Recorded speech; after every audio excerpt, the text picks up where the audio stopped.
welcome to Cinematrophy.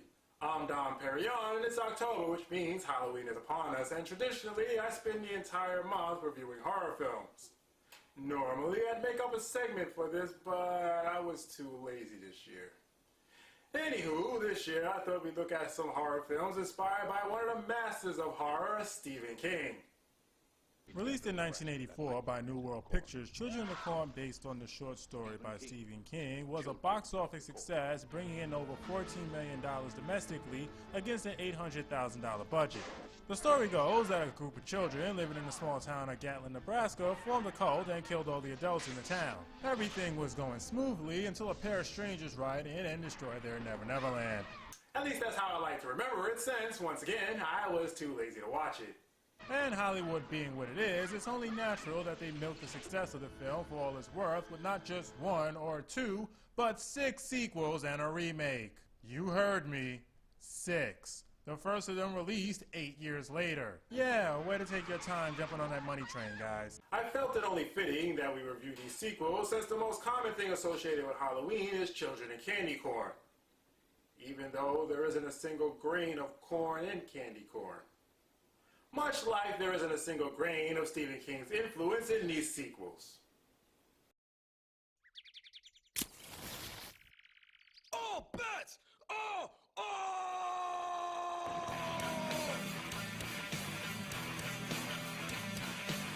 Oh! Bats! Oh! Bats! What the fuck did you think? What the hell I was going to do? Every time I stand in front of you, so you don't have disrespect. How far can you take that bullshit? Now it's time to get this shit on. Oh, that's wrong. Oh, that's wrong. Oh, that's wrong. Oh, that's wrong.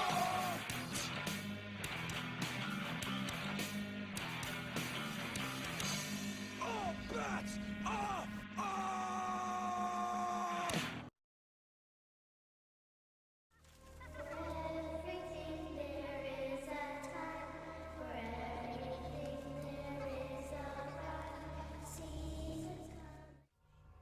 The story picks up after the first movie, where the neighboring town of Henningsburg finds the bodies of the dead adults in Gatlin, and rather than sending the kids to the nearest psych ward, they decide to take them into their home.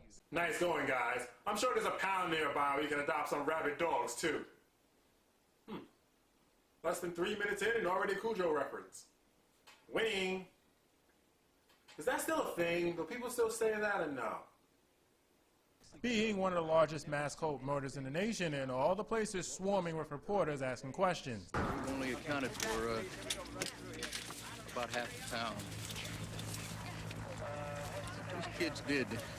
You should all pay for this. Can you tell us exactly what you saw? What did it look like down there? Half the town dead. Weren't you listening? You're not a very good reporter, are you? Can you tell me what happened? Did you see anything? I saw the corn. Did you see what happened to your mommy and your daddy? I saw the corn. Listen, I agree, Korn went downhill starting from the Issue album, but using them as an excuse to commit mass murder is taking it a bit too far. Our main protagonist is a reporter for The Inquirer. This was made during a time when, rather than sue you for using their name without permission, a company was just happy for the free advertisement, named John Garrett, and is on his way to town with his somewhat estranged, bitter son, Danny. Look, my ass is on the line here. I don't know if you know that or not. If I mess up this job, I'm screwed. You understand what I'm saying?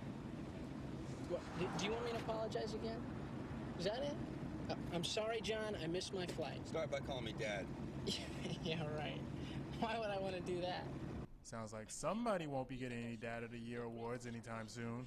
Back at town, the kids are being loaded onto a bus to Henningsburg when the movie's Crazy Ralph shows up.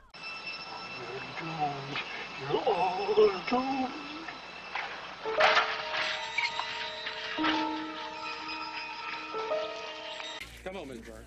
Now let us get this thing over with. Over my dead body? You know perfectly well if we let those children in our houses, we're going to end up dead, just like those people did. I can't help but notice both scenarios end in your death. You might want to rethink your options here. What happened is over, Mrs. Burke. It's over. Now, come on. You got no need to die so young. I'm taking my house. I'm getting out of here. Nah, screw you guys. I'm going home. Back on the road after a near accident, John is heckled by some real reporters who then drive into Gatlin's cornfield for some reason when a storm magically appears out of thin air.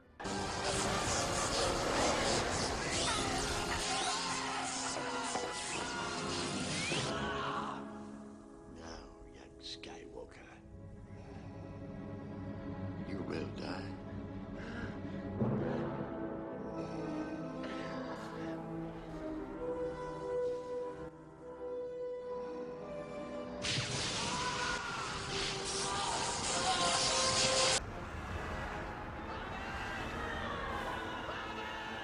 And thus, Jamie Foxx became Electro.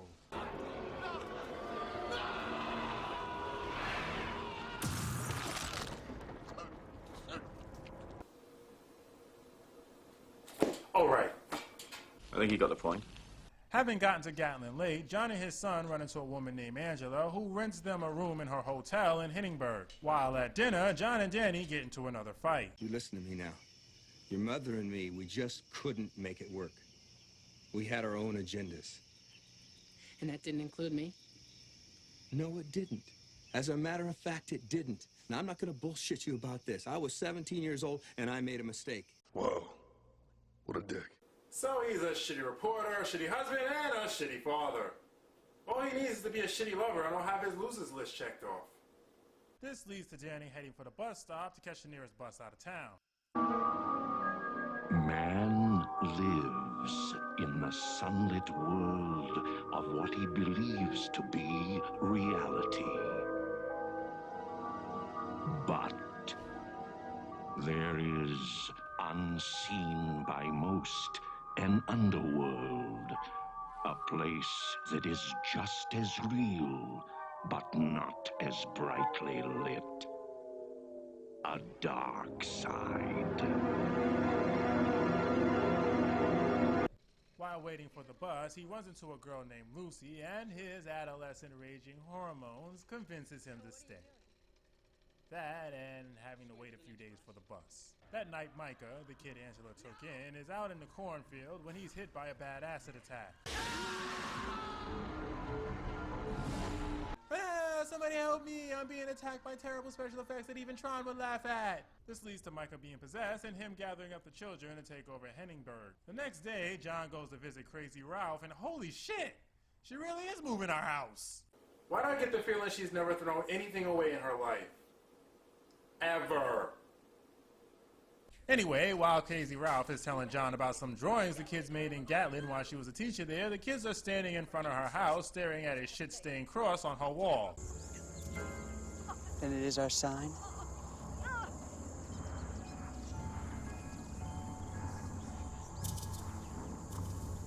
Yes. A sign the shitty house is still a blessed one? Elsewhere, Danny is walking down the road when he runs into Lacey doing, something under a waterfall.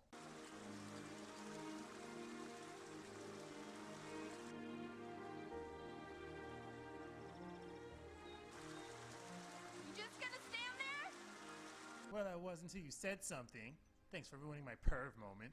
Back at Crazy Ralph's, she's looking for her cat underneath her house, because that seems safe, right? When the children surround the house and lower it on her.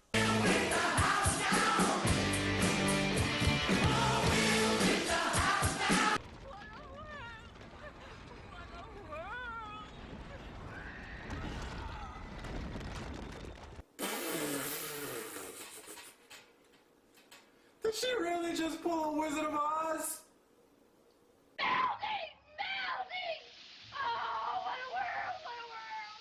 You know, guys, once you start throwing in the Wizard of Oz, all credibility to your horror film goes right out the window.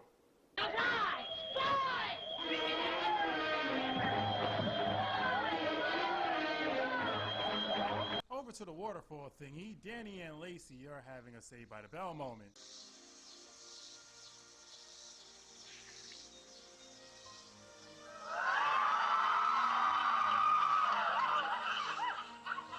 I know this actress is over 20 years old when this is made, but isn't she supposed to be like 16? Watching her make out and half naked just feels wrong. And for those I just ruined that for, you're welcome. Meanwhile, in town, at the church, the preacher's giving his sermon when Micah starts making this guy bleed out of his face using a voodoo doll. I love how this guy is pouring out blood and everyone is just sitting there. Hell, the preacher doesn't even stop giving his sermon.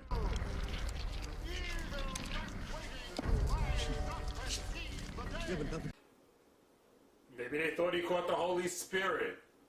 That's right, my brother. Feel the Spirit of the Lord flow through ya. In the town of Gatlin, John is snooping around the school and finds the drawings that Crazy Ralph was talking about when he runs into a Native American named Frank Red Bear. John asks him what happened in the town, and he starts talking about his ancestors' beliefs. Isn't that just like a Native American? Never give you a straight answer. Always talking in riddles. That's how Hollywood depicts him anyway. But what do you expect from an industry full of cheap, cash-grubbing assholes who launder their money and shortchange their writing staff? See? Not so nice when you're the ones being stereotyped, is it? Well, my ancestors would have told you that man should be at one with the earth, the sky, the water. But the white man has never understood this. He only knows how to take. And after a while, there's nothing left to take. So everything is out of balance. And we all fall down. Wait a minute. So that's what happened here in Gatlin? Well, no. What happened in Gatlin was those kids went apeshit and killed everybody. Thus, their Tonto and Long Ranger relationship was formed. Sometimes back in Hinningsburg, they find Crazy Ralph dead, and we find out she has a twin sister. It's like Friday the 13th Part 2. Only not. Oh my God, it's Ruby! It's Ruby! Who killed my sister? It was an accident, Miss West. Seriously, what's with all the Wizard of Oz references? John goes to see the medical doctor, and I assume in a tiny town, the doctor can show anyone whatever he feels like, because in a town of 1,000 people or more, there's no way in hell a reporter, let alone a tabloid reporter, will be allowed anywhere near 2 dead bodies of people who died under suspicious circumstances. The shit on Crazy Ralph's door was actually some kind of green mold, and when John asks him about it, he starts acting a bit shady. No. Sure bothered her. It was on her door. I've got no idea. I don't snoop around other people's doors. And no, I don't know anything about anybody doing anything illegal either. Now, if you'll excuse me, I have some fake medical reports to write up. Apparently, finding nothing suspicious about the doctor, John calls Red Bear, who takes him into the woods and tells him another story. My people believe that this area was very special. You mean weird? No. This place has power. Power that can magnify good or bad. You can see by the drawings that the children were particularly vulnerable. Yes, well, this is all tremendously boring. Fast forward a bit, the doctor gets killed, and John sleeps with Angela. Jeez, do all women in a small town become a slut when a city boy rolls in?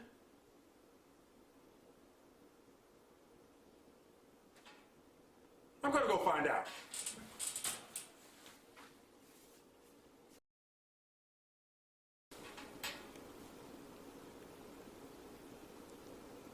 The answer is no. Noticing a bunch of flashlights in the cornfield, Danny goes to see what's going on, and Micah invites him into the fold. Will you be a soldier for he who walks behind the rows? Whatever, man. As long as I can still get some pussy.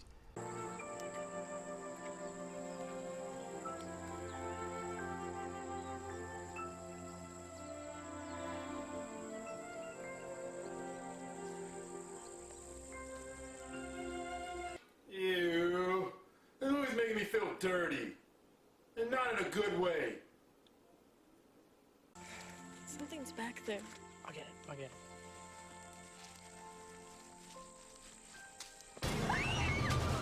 Man, I have never been so happy to see a severed hand in my life. The music wasn't even appropriate for this scene.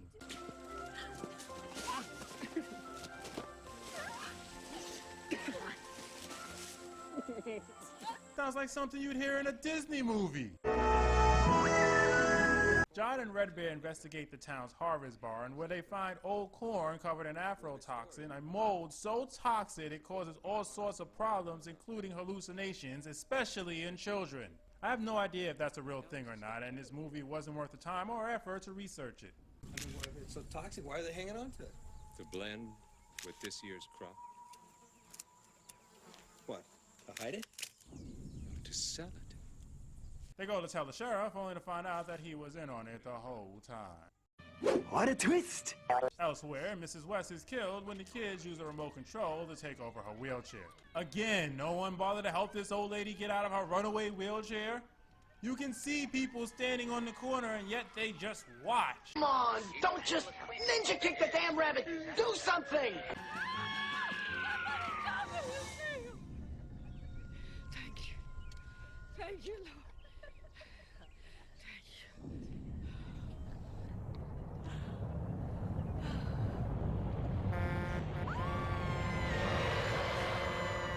Oh, come on. You expect me to believe that this guy didn't see her in the middle of the street a block up the road? It's not like he just suddenly turned a corner. Let me guess, he was too busy getting roadhead. Next, her 170-year-old gypsy father is going to put a curse on him. 2-in-1 review. I'm on a roll.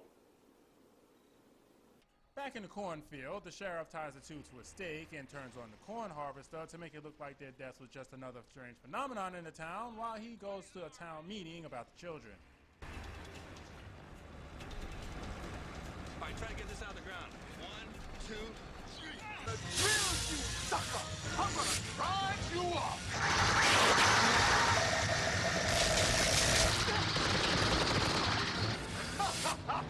I'm coming! I'm coming for you, baby! The two manage to escape, and apparently, after walking all day in the cornfield, they come across the dead reporter and his cameraman. All right, now don't try to tell me that some goddamn poison corn did this. Now you level with me. What in the fuck is going on here? Einstein was right. We didn't evolve out of random chance. There's a higher power controlling all of this. My ancestors... Oh God, not another ancestor story.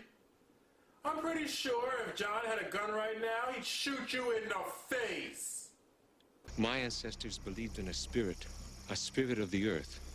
A god who seeks revenge for the wrongs done to the earth. Unfortunately, the spirit had no real powers, but lots of money, so his only revenge was making a crappy cartoon series about what it would be like if he actually had powers.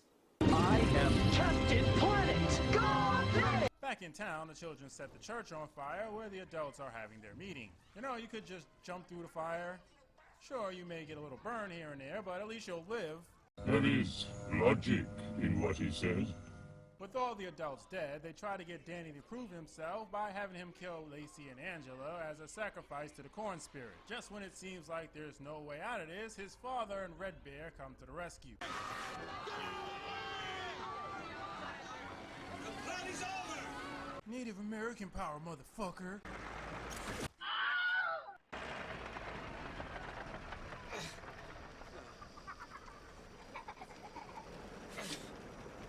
After Red Bear is killed, they try to make a run for it through the corn. You know, you could have just run down that giant path you made with the harvester. It's like we're smart, but we're not. As they're running through the field, the corn moves itself around, so they end up right back where they started. Hey, that's not fair. Shenanigans. I call shenanigans. Did you really think that he who walks behind the rows would allow you to escape? The blood of those that defileth the corn must flow into the earth. Now!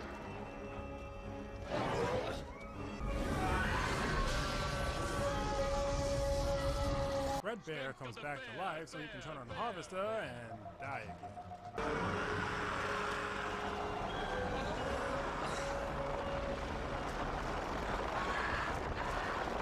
Danny watches as a demon leaves Micah's body before he gets sucked into the machine. Killing an innocent person. Hooray! while John saved Red Bear's body only to have him come alive and die once more. Come on! Come on! I love his reaction. That's the same reaction you give on a video game that you can't save when it crashes on the final boss stage and you realize you just completely wasted your time. I'm surprised they didn't throw dude's body across the field in disgust. Thus, our movie ends with the four of them leaving and this. This signifies that the Spirit will part the corn and let through one who finds truth within himself.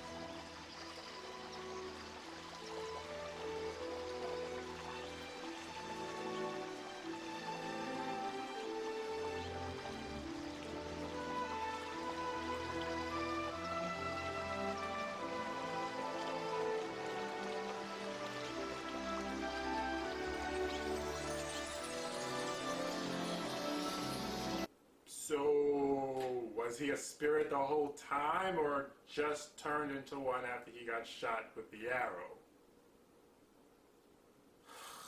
This movie is so boring! I can't remember the last movie I reviewed that was this boring. I had to take 6 breaks while watching this thing because it kept making me sleepy. I have honestly seen chess matches that held more excitement. After waiting 8 years, beginning with a boring movie isn't the best way to start a franchise. But this is only the beginning. Next week, Children of the Corn 3.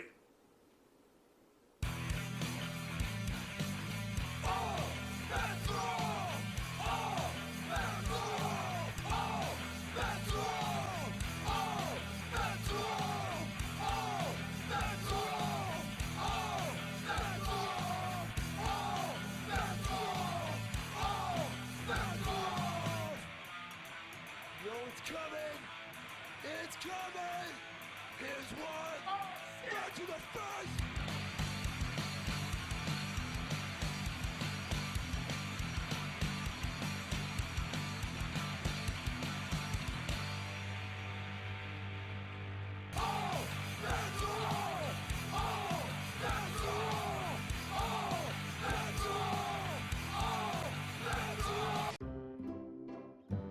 Is it over?